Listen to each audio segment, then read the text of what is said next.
नमस्कार दोस्तों।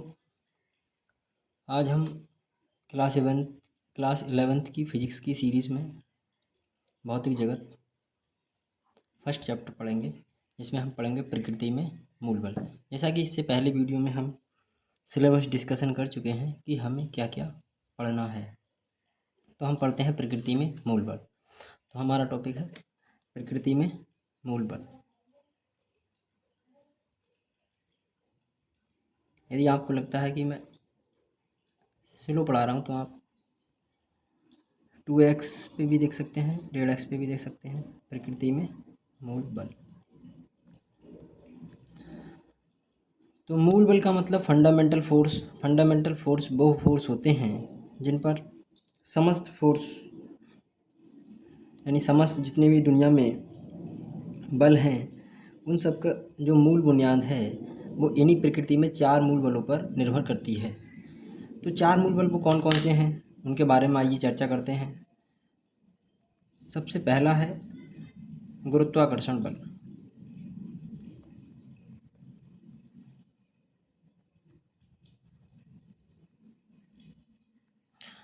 सेकंड है वैद्युत चुंबकीय बल।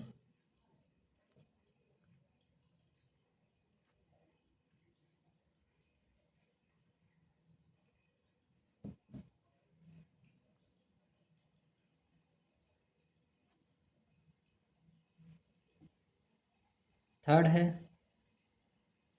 प्रबल नाभिकीय बल, स्ट्रॉन्ग न्यूक्लियर फोर्स।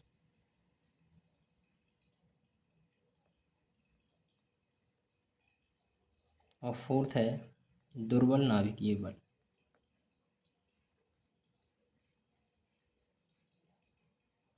दुर्बल नाभिकीय बल।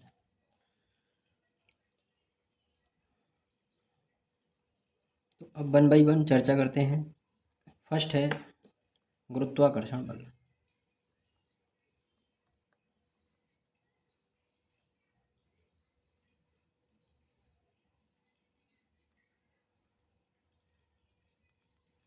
इसका नाम गुरुत्वाकर्षण बल क्यों पड़ा? तो गुरुत्व का मतलब होता है पृथ्वी और कर्षण का मतलब है आकर्षण। हम किसी भी वस्तु को अगर ऊपर से छोड़ें, इस तरह से अगर छोड़ें तो क्या होगा, वो पृथ्वी की ओर आकर्षित होगी। तो इसीलिए इसका नाम गुरुत्वाकर्षण पड़ा। लेकिन ये इस दुनिया में जितने भी ग्रह हैं, उपग्रह हैं, वो सब एक दूसरे को अपनी ओर आकर्षित कर रहे हैं। तो वो जिस बल से एक दूसरे को अपनी ओर आकर्षित करते हैं उसी को हम कहते हैं गुरुत्वाकर्षण बल। गुरुत्वाकर्षण बल के बारे में न्यूटन ने अपना एक नियम दिया था। तो न्यूटन के गुरुत्वाकर्षण बल के नियम के अनुसार क्या हम इसको गुरुत्वाकर्षण बल की क्या परिभाषा लिख सकते हैं या इसका गणितीय रूप क्या लिख सकते हैं, आइए चर्चा करते हैं। हमारे पास 2 पिंड हैं। एक का हम मास मान लेते हैं m1 और एक का हम मास बोले तो द्रव्यमान, और दूसरे का द्रव्यमान मान लेते हैं m2। और ये एक दूसरे से r दूरी पर स्थित हैं। इनके बीच का जो गैप है वो है r, डिस्टेंस है। तो हम इन दोनों पिंडों के बीच एक आकर्षण फोर्स काम करेगा जिसे हम कहेंगे गुरुत्वाकर्षण बल। तो ये किस किस पे निर्भर करेगा? तो गुरुत्वाकर्षण बल उत्पन्न होता है वो होता है पिंडों के द्रव्यमान के कारण। तो गुरुत्वाकर्षण बल निर्भर किस पे करेगा या किससे इसकी उत्पत्ति हुई है? तो उत्पत्ति इसकी हुई है, वो हुई है द्रव्यमान के कारण। द्रव्यमान के कारण इस दुनिया में जितने भी पदार्थ हैं उन सब के पास गुरुत्वाकर्षण बल की प्रकृति है। तो हम इसको नियम कैसे लिखेंगे? नियम जो न्यूटन ने नियम दिया था, न्यूटन का गुरुत्वाकर्षण नियम।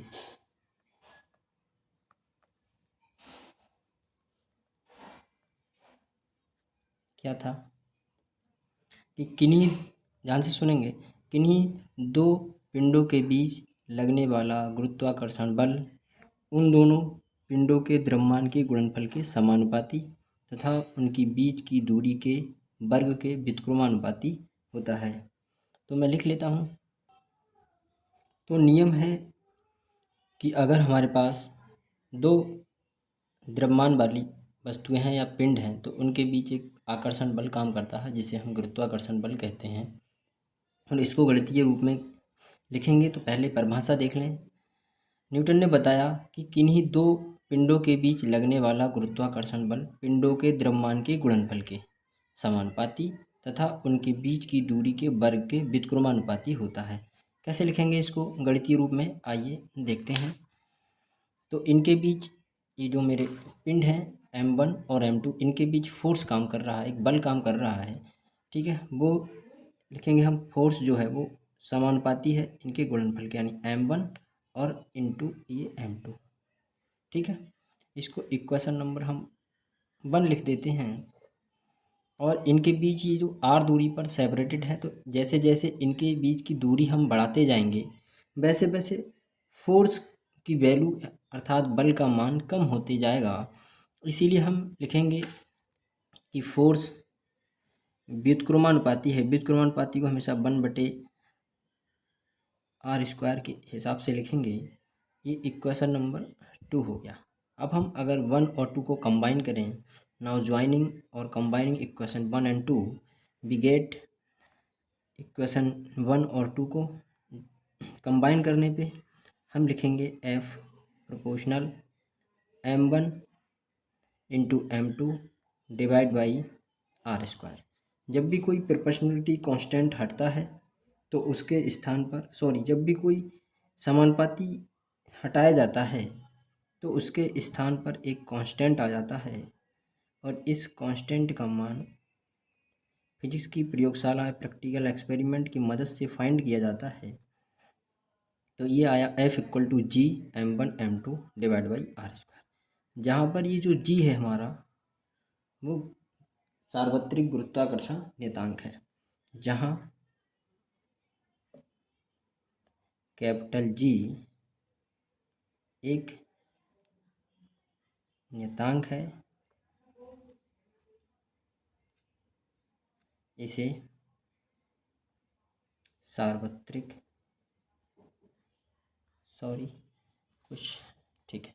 इसे सार्वत्रिक गुरुत्वाकर्षण नियतांक कहते हैं।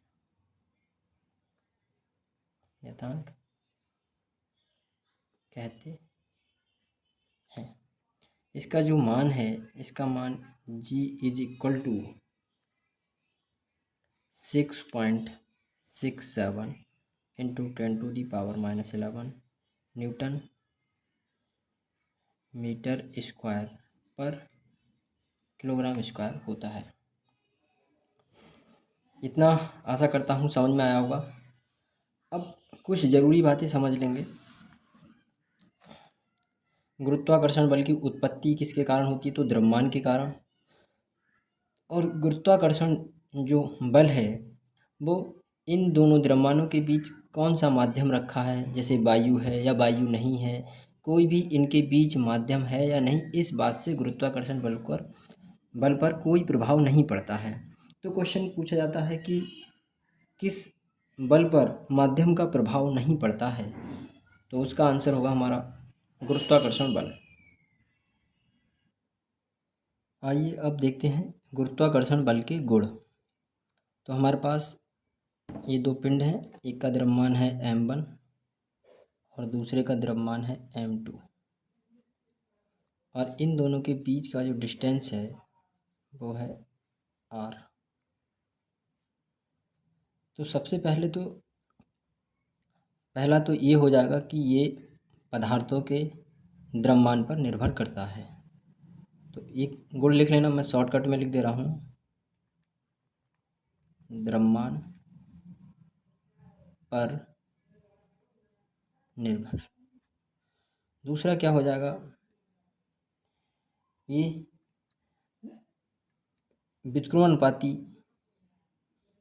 ये दूरी के वर्ग के व्युत्क्रमानुपाती होता है, अर्थात ये डिस्टेंस पे कहीं ना कहीं निर्भर करता है।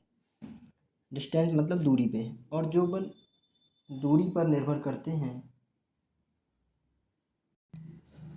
जो बल दूरी पर निर्भर करते हैं, जैसे ये 1/r² पर निर्भर करता है, ये है, यानी एफ यहाँ पर जो है वो प्रोपोर्शनल था 1/r² के।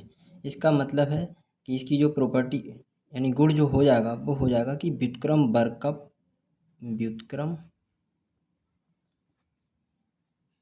वर्ग के नियम का पालन करते हैं। थर्ड जो प्रॉपर्टी लिखेंगे वो हम लिखेंगे कि ये जो हमारा गुरुत्वाकर्षण बल है ये केंद्रीय बल है। केंद्रीय बल का मतलब है कि ये वाला जो मास है वो इस पर जो अट्रैक्टिव फोर्स लगाएगा वो इस तरह से लगाएगा, यानी इस वाले मास को ये अपनी तरफ ऐसे खींचना चाहेगा, और ये वाला मास द्रव्यमान या पिंड इस वाले पिंड को अपनी तरफ खींचना चाहेगा। तो ये देख रहे हैं कि इन दोनों के बीच जो फोर्स लग रहा है वो इनके सेंटर के ओर कार्य कर रहा है, इनके केंद्र की ओर कार्य कर रहा है। इसीलिए ऐसे बल जो केंद्र की ओर कार्य करते हैं उन्हें केंद्रीय बल कहते हैं। तो गुरुत्वाकर्षण बल जो है वो कैसा बल है? केंद्रीय बल। तो ये लिख देना कि ये केंद्रीय बल है। जितने भी केंद्रीय बल होते हैं वो संरक्षी होते हैं। संरक्षी का मतलब अभी समझाएंगे। संरक्षी बल भी है। संरक्षी बल का मतलब होता है कि जैसे इनके बीच जो फोर्स कार्य कर रहा है इसको हम यहाँ रखा हो चाहे यहाँ रखा हो, इसको कैसे भी घुमा फिरा के यहाँ ले आएं तो हम कितना कौन से पाथ से गए, कौन से रास्ते से गए, इसे इस बात से मतलब नहीं है। इन दोनों के बीच लगने वाला जो फोर्स है वो इसकी इनिशियल और फाइनल पोजीशन पे निर्भर करता है। तुम किस मार्ग से जा रहे हो उस पर अगर निर्भर नहीं करे तो ऐसे फोर्स को हम संरक्षी फोर्स यानी संरक्षी बल कहते हैं। तो गुरुत्वाकर्षण बल में इतना याद रखना है कि द्रव्यमान पर निर्भर करता है, व्युत्क्रम वर्ग के नियम का पालन करते हैं, केंद्रीय बल है, संरक्षी बल है, और पांचवा जो हम पॉइंट लिखेंगे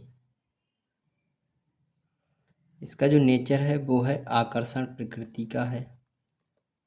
आकर्षण प्रकृति ये हमेशा अट्रैक्टिव नेचर का होगा, ये एक दूसरे को खींचेंगे, ये इसको खींचेगा ये इसको खींचेगा, तो इसका जो नेचर हो जाएगा, प्रकृति हो जाएगी, वो हो जाएगी आकर्षण प्रकृति।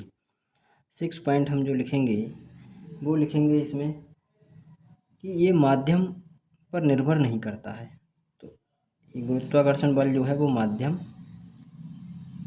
पर निर्भर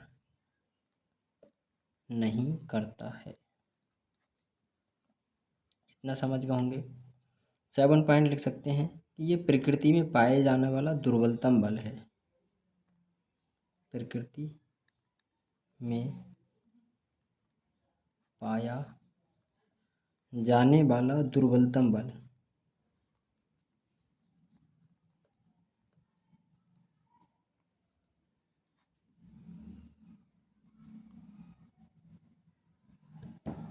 तो ये हमारा गुरुत्वाकर्षण बल हो गया। तो क्या क्या ध्यान रखना है इसमें चर्चा कर लेते हैं, एक बार रिवीजन कर लेते हैं वन शॉट।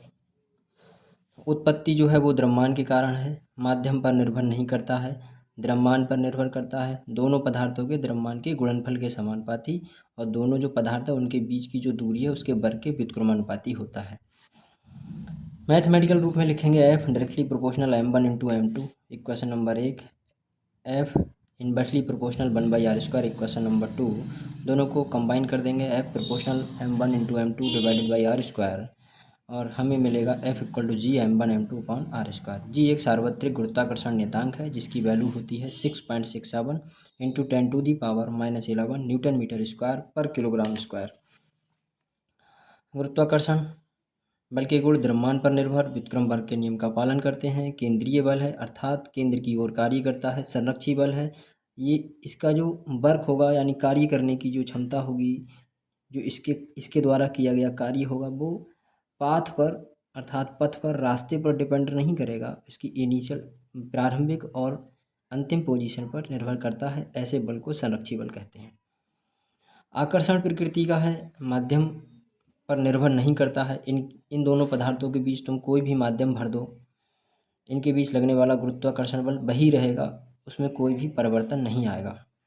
प्रकृति में पाए जाने वाला दुर्बलतम बल है। प्रकृति में 4 बल होते हैं, उन सब में ये सबसे दुर्बलतम बल है।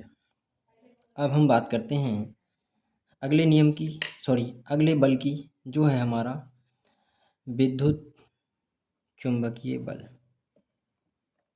विद्युत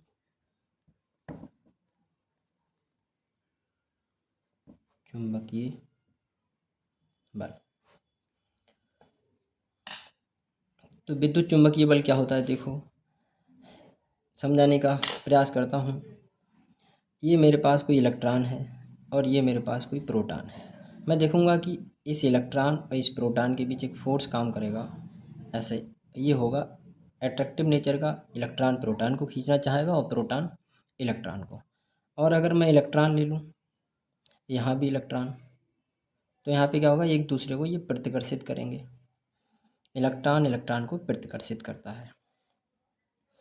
प्रोटॉन ले लेंगे तो प्रोटॉन और प्रोटॉन ये भी एक दूसरे को प्रतिकर्षित करेंगे। तो यहाँ हमारा विद्युत जो होती है वो इलेक्ट्रॉन की प्रभाव के कारण प्रवाहित होती है। इसीलिए हम देखते हैं अगर इलेक्ट्रॉन हमारा स्थिर है, माने रुका हुआ है, इस इलेक्ट्रॉन बोले तो आवेश, अभी समझ लेंगे, डेफिनेशन परिभाषा तो लिख ही लेंगे।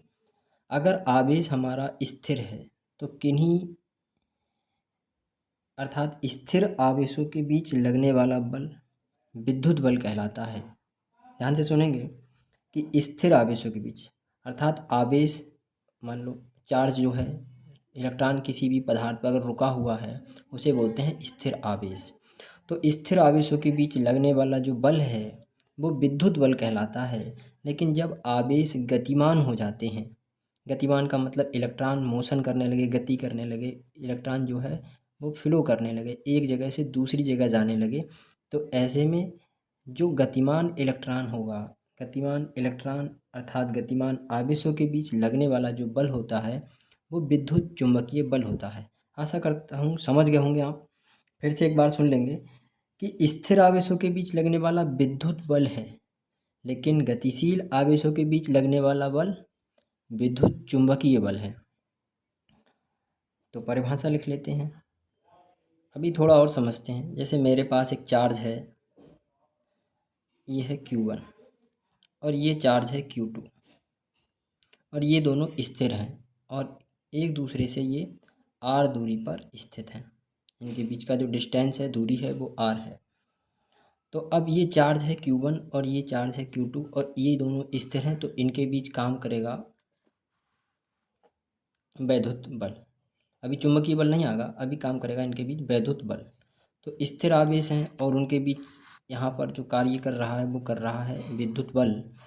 तो वो किस पे डिपेंड करेगा, जैसे गुरुत्वाकर्षण बल पदार्थों के द्रव्यमान के गुणनफल के अनुक्रमानुपाती था, सेम उसी प्रकार किन्हीं दो आवेशों के बीच लगने वाला वैद्युत बल या किन्हीं दो आवेशों के बीच लगने वाला वैद्युत बल उन दोनों आवेशों के गुणनफल के समानुपाती तथा उनकी बीच की दूरी के वर्ग के व्युत्क्रमानुपाती होता है।